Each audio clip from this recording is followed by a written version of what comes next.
अंश जीव द्रव्य प्रोटोप्लाज्म कहलाता है, यह किसका बना होता है? सबसे पहला क्वेश्चन यहाँ ये बन रहा है कि कोशिका का जीवित अंश क्या है? तो जीव द्रव्य है। क्या है? जीव द्रव्य, जिसको हम लोग प्रोटोप्लाज्म भी कहते हैं। कोशिका का जीवित अंश क्या होता है? किसे कहते हैं? जीव द्रव्य को कहते हैं, जो कि प्रोटोप्लाज्म होता है। ठीक है, वो किसका बना होता है आपको ये ध्यान रखना है। तो प्रोटोप्लाज्म किसका बना होता है? कोशिका द्रव्य, केंद्रक द्रव्य और अन्य कोशिकांग सभी को मिला के हम लोग क्या कहते हैं? जीव द्रव्य कहते हैं, यानी प्रोटोप्लाज्म। देखिए आप इस फिगर में सेल के अंदर जो प्लाज्म होता है उसको हम लोग क्या कहते हैं? साइटोप्लाज्म। क्या कहते हैं? साइटोप्लाज्म। और जो न्यूक्लियस के अंदर होता है उसको हम लोग क्या कहते हैं? केंद्रक द्रव्य। क्या कहते हैं? केंद्रक द्रव्य। और कोशिका के अंदर जो द्रव्य होता है उसको कोशिका द्रव्य कहते हैं। और अन्य कोई भी ऑर्गेनल है, जैसे कि ये क्या है? माइटोकॉन्ड्रिया। ये क्या है? माइटोकॉन्ड्रिया। कुछ राइबोसोम्स हैं, कुछ गोल्जी एपरेटस हैं, वो भी ऑर्गेनल्स के अंदर कुछ लिक्विड होता है। सभी चीज, सभी अंगों के लिक्विड को, सभी अंगों के प्लाज्म को मिला करके हम लोग प्रोटोप्लाज्म कहते हैं। सभी अंगों के, यानी कोशिका द्रव्य भी उसमें आ जाएगा, केंद्रक द्रव्य भी आ जाएगा, और अन्य कोशिकांग जितने हैं वो भी आ जाएगा। तो इसका आंसर होता है क्या? कोशिका द्रव्य, केंद्रक द्रव्य और अन्य कोशिकांग। देखिए इस क्वेश्चन से कितने क्वेश्चन सीखे? पहला क्वेश्चन, कोशिका का जीवित अंश किसे कहा जाता है? किसको कहा जाता है? जीव द्रव्य, यानी प्रोटोप्लाज्म को कहा जाता है। अब वो जो प्रोटोप्लाज्म है यानी जीव द्रव्य है, किसका बना होता है? तो ये सभी चीज का बना होता है, कोशिका द्रव्य, केंद्रक द्रव्य और अन्य कोशिकांग सब मिलके जो कोशिका में होते हैं, सभी को मिलाकर हम क्या कहते हैं? जीव द्रव्य कहते हैं, यानी प्रोटोप्लाज्म कहते हैं। चलिए हम लोग नेक्स्ट क्वेश्चन पर आते हैं। नेक्स्ट क्वेश्चन है, निम्नलिखित में से किसको कोशिका का पावर प्लांट भी कहा जाता है? कोशिका का पावर प्लांट, याद रखिएगा, कोशिका का पावर प्लांट माइटोकॉन्ड्रिया को कहा जाता है। किसे कहा जाता है? माइटोकॉन्ड्रिया। कोशिका का पावर प्लांट, पावर प्लांट क्या होता है? जो ऊर्जा का सप्लाई करे, एनर्जी का सप्लाई करे, एनर्जी का प्रोडक्शन करे, जिसमें एनर्जी बनता हो, ऊर्जा बनता हो, उसको हम लोग पावर प्लांट कहते हैं। तो कोशिका के अंदर ऊर्जा किस में बनता है? तो उसको ये भी क्वेश्चन आ सकता है कि कोशिका में ऊर्जा का उत्पादन कहाँ होता है? कहाँ होता है? माइटोकॉन्ड्रिया में। अब वही क्वेश्चन आ रहा है, कोशिका का पावर प्लांट किसे कहा जाता है? तो माइटोकॉन्ड्रिया को कहा जाता है। और ये डायग्राम देखिए क्या है? माइटोकॉन्ड्रिया क्या है। और माइटोकॉन्ड्रिया से रिलेटेड ये भी क्वेश्चन आते हैं कि इसमें जो डीएनए होता है वो किस टाइप का डीएनए होता है, क्योंकि माइटोकॉन्ड्रिया के अंदर क्या होता है? डीएनए पाया जाता है। तो इसमें जो डीएनए होता है वो 70S का होता है। कितने टाइप का होता है? किस टाइप का होता है? 70S। तो ये भी क्वेश्चन होता है कि माइटोकॉन्ड्रिया के अंदर जो डीएनए पाया जाता है वो 70S का होता है। और यूकैरियोटिक कोशिका के अंदर जो डीएनए पाया जाता है वो 80S का होता है। और प्रोकैरियोटिक कोशिका के अंदर जो डीएनए पाया जाता है वो 70S होता है। तो माइटोकॉन्ड्रिया से रिलेटेड कितने क्वेश्चन पढ़ा? सबसे पहला, कोशिका का पावर प्लांट किसे कहा जाता है? माइटोकॉन्ड्रिया। कोशिका के अंदर ऊर्जा का उत्पादन कहाँ होता है? माइटोकॉन्ड्रिया। क्या माइटोकॉन्ड्रिया के अंदर डीएनए पाया जाता है? हाँ। तो पाया जाता है, तो किस प्रकार का पाया जाता है? तो 70S प्रकार का पाया जाता है। और यूकैरियोटिक कोशिका में किस प्रकार का डीएनए पाया जाता है? तो वो 80S। और प्रोकैरियोटिक में किस प्रकार का डीएनए पाया जाता है? तो वो है 70S। ठीक है, तो चलिए नेक्स्ट क्वेश्चन पे हम लोग चलते हैं। क्या है क्वेश्चन? कोशिका में केंद्रक के अलावा, क्या है क्वेश्चन? कोशिका में केंद्रक के अलावा किस कोशिकांग में डीएनए होता है? ये तो अभी तुरंत पढ़े हम लोग। कोशिका में देखिए डीएनए कहाँ पाया जाता है? सबसे पहला क्वेश्चन है कि मुख्यतः रूप से कोशिका में डीएनए कहाँ होता है? तो वो होता है केंद्रक में। लेकिन केंद्रक के अलावा भी कोशिकांग है जिसमें क्या होता है? डीएनए पाया जाता है। तो वो कौन सा कोशिकांग है? वो है माइटोकॉन्ड्रिया, जो कि पिछले स्लाइड में हम लोग पढ़े कि कोशिका में जो केंद्रक के अलावा जो डीएनए पाया जाएगा, किसमें पाया जाएगा? माइटोकॉन्ड्रिया में। और किस टाइप का होता है? 70S टाइप का होता है। तो चलिए आगे बढ़ते हैं नेक्स्ट क्वेश्चन में। क्वेश्चन है, निम्नलिखित कोशिकांगों में से कौन सा एक अर्धपारगम्य है? निम्नलिखित कोशिकांगों में से कौन सा एक अर्धपारगम्य है? मतलब कह रहा है कि ये कुछ कोशिका अंग दिए हुए हैं, कोशिका के अंग दिए हुए हैं, उनमें आपको पता करना है, आपको बताना है कि कौन सा एक अर्धपारगम्य है। अर्धपारगम क्या इंग्लिश होता है? Semi permeable membrane. क्या होता है? Semi permeable membrane. अर्धपारगम क्या मतलब क्या होता है? पहले ये समझिए। आपका घर क्या है? एक अर्धपारगम्य है, क्योंकि आपके घर में कोई सेलेक्टिव लोग ही अंदर जा सकते हैं। क्या सभी लोग अंदर जा सकते हैं? नहीं। जिसको आप अलाउ करोगे वही अंदर जा सकते हैं। क्या सभी लोग आपके घर घुस जाएंगे? नहीं। आप जिसके लिए गेट खोलोगे वही जाएगा। ठीक उसी तरीके से कोशिका के अंदर भी कुछ अंग होते हैं जो सभी को अंदर घुसने नहीं देते हैं। कुछ मॉलिक्यूल हैं, कुछ अणु हैं, सेलेक्टिव अणु होते हैं जिसको घुसने देते हैं। उसी को हम लोग क्या कहते हैं? अर्धपारगम्य कहते हैं। जैसे इस फिगर में देखिए क्या है? ये क्या है? दीवार है, उसमें कुछ छेद हैं जो कि छोटे छोटे सभी पास हो रहे हैं, लेकिन बड़े वाले जितने भी हैं वो पास नहीं हो पा रहे हैं, क्योंकि उनके लिए ये द्वार नहीं है। तो ये किस टाइप का हुआ? अर्धपारगम्य। तो क्वेश्चन क्या था, अब देखते हैं क्वेश्चन। निम्नलिखित कोशिकांगों में से कौन सा एक अर्धपारगम्य है, मतलब कौन सा एक कोशिकांग है जो कि अर्धपारगम्य है? तो इसका आंसर होगा कोशिका झिल्ली। कौन क्या होगा आंसर? कोशिका झिल्ली। कोशिका झिल्ली जो होता है वो अर्धपारगम्य होता है, यानी सेमी परमिएबल नेचर का होता है। आपको ध्यान रखना है कि कोशिका झिल्ली किस नेचर का होता है? अर्धपारगम्य नेचर का होता है। चलिए नेक्स्ट क्वेश्चन पे हम लोग आते हैं। अनुवांशिकी यूनिट अर्थात जीन होते हैं, क्या होते हैं? क्या हो रहा है? अनुवांशिकी का यूनिट। सबसे पहला तो क्वेश्चन यही बनेगा कि अनुवांशिकी यूनिट किसे कहा जाता है, यानी अनुवांशिकी का इकाई किसे कहा जाता है? तो जीन को कहा जाता है। किसे कहा जाता है? जीन को कहा जाता है। और जीन की परिभाषा क्या है कि डीएनए के खंड को, यानी डीएनए के टुकड़ा को क्या कहते हैं हम लोग? जीन कहते हैं। तो पहला दो क्वेश्चन तो यहीं पे बन गया। क्या? अनुवांशिकी का यूनिट यानी अनुवांशिका का इकाई किसे कहा जाता है? जीन को। और जीन क्या है? डीएनए का खंड यानी टुकड़ा है। तो क्वेश्चन क्या है पढ़ते हैं।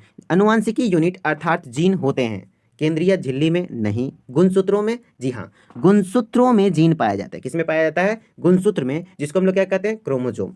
तो इस क्वेश्चन से हम लोग तीन चीज सीखे। अनुवांशिकी इकाई यानी अनुवांशिकी का यूनिट किसे कहा जाता है? जीन को। और जीन का मतलब क्या है? डीएनए का टुकड़ा यानी डीएनए का खंड। और जीन कहाँ पाया जाता है? तो गुणसूत्रों में पाया जाता है। किसमें पाया जाता है? गुणसूत्रों में, जिसे हम लोग इंग्लिश में क्रोमोसोम कहते हैं। क्या कहते हैं? क्रोमोसोम। चलिए नेक्स्ट वीडियो में हम, क्या है क्वेश्चन? न्यूक्लियस के बाहर डीएनए कहाँ मिलता है? फिर यही क्वेश्चन आया। न्यूक्लियस के बाहर यानी ये यदि कोशिका है तो कोशिका के अंदर ये क्या होता है? न्यूक्लियस। तो न्यूक्लियस में तो डीएनए होता ही है। न्यूक्लियस में तो क्या होता है? डीएनए होता ही है। लेकिन न्यूक्लियस के बाहर यानी केंद्रक के बाहर डीएनए कहाँ होता है? किस अंग में होता है? तो माइटोकॉन्ड्रिया, जो कि मैंने आपको पढ़ाया था। क्या? माइटोकॉन्ड्रिया, जिसके अंदर क्या होता है? डीएनए होता है। क्या होता है? डीएनए होता है। क्या होता है? डीएनए। और किस टाइप का होता है? 70s। किस टाइप का होता है? 70s।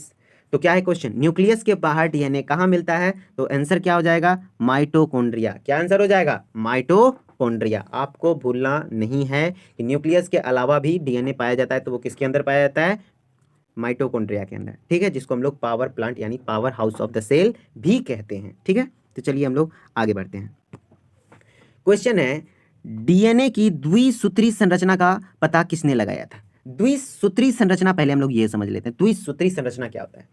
देखिए, ये है डीएनए का स्ट्रक्चर। ये क्या है? किस चीज का स्ट्रक्चर है? डीएनए का स्ट्रक्चर।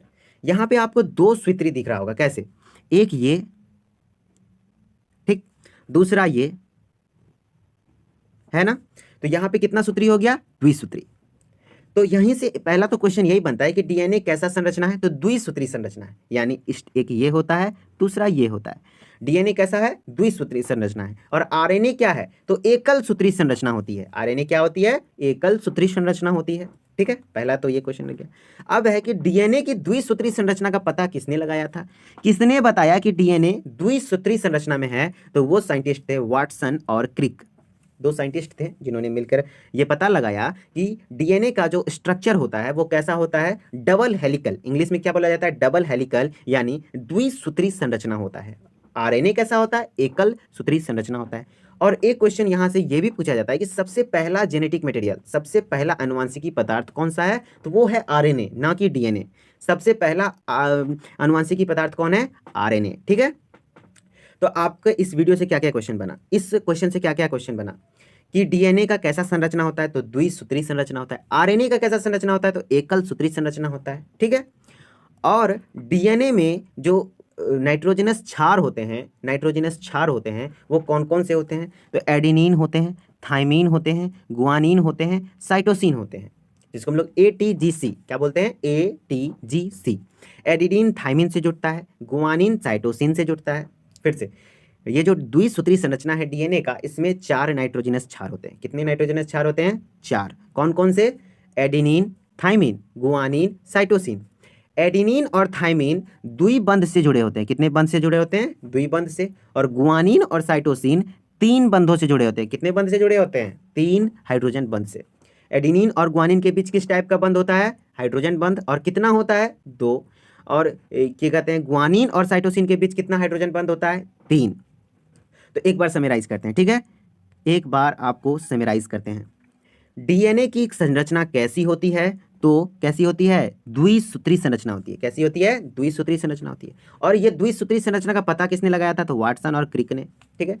और आरएनए का संरचना कैसा होता है? एकल सूत्री संरचना होता है। और डीएनए में कितने नाइट्रोजनस क्षार पाए जाते हैं? तो 4। कौन कौन से? Adenine, thymine, guanine, cytosine. Adenine किससे बंध बनाता है? थाइमिन से। और कितना बंध बनाता है? 2। कौन सा बंध बनाता है? हाइड्रोजन बंध। गुआनिन साइटोसिन से कितना बंध बनाता है? 3। कितना बंध बनाता है? 3। और कौन सा बंध बनाता है? हाइड्रोजन बंध बनाता है। ठीक है। तो इस क्वेश्चन से देखिए कितने सारे क्वेश्चन क्लियर हुए।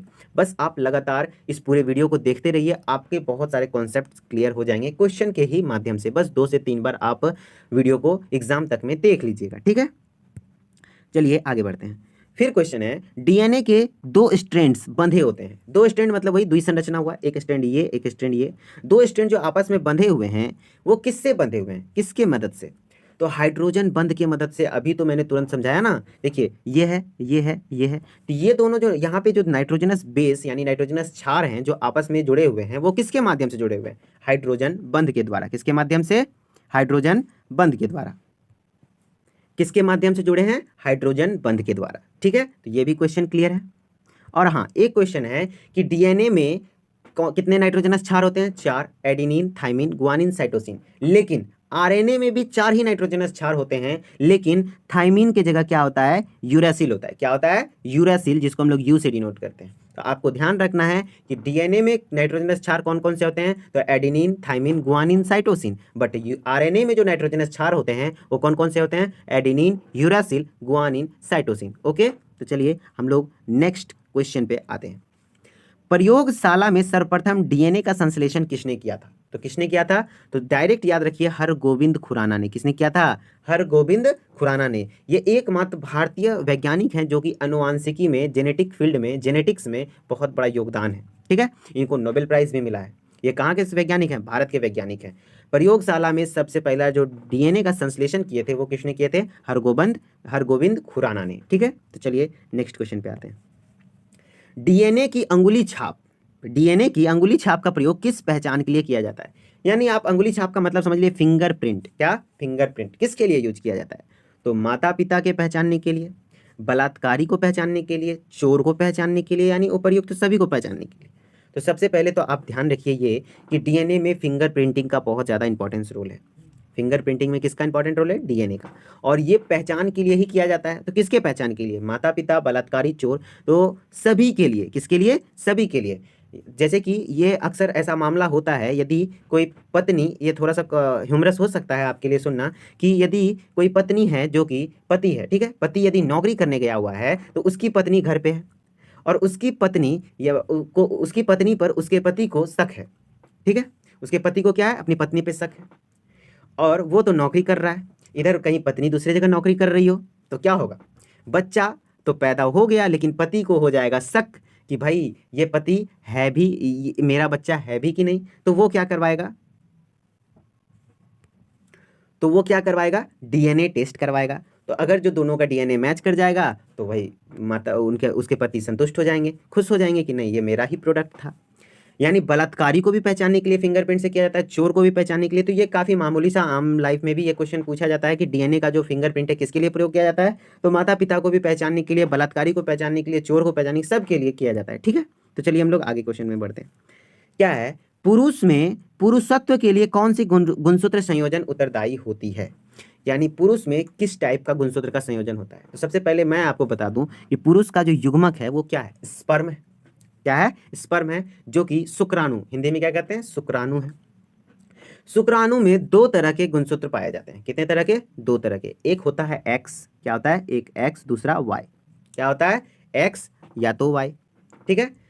क्या तो होगा? या तो एक्स या तो वाई।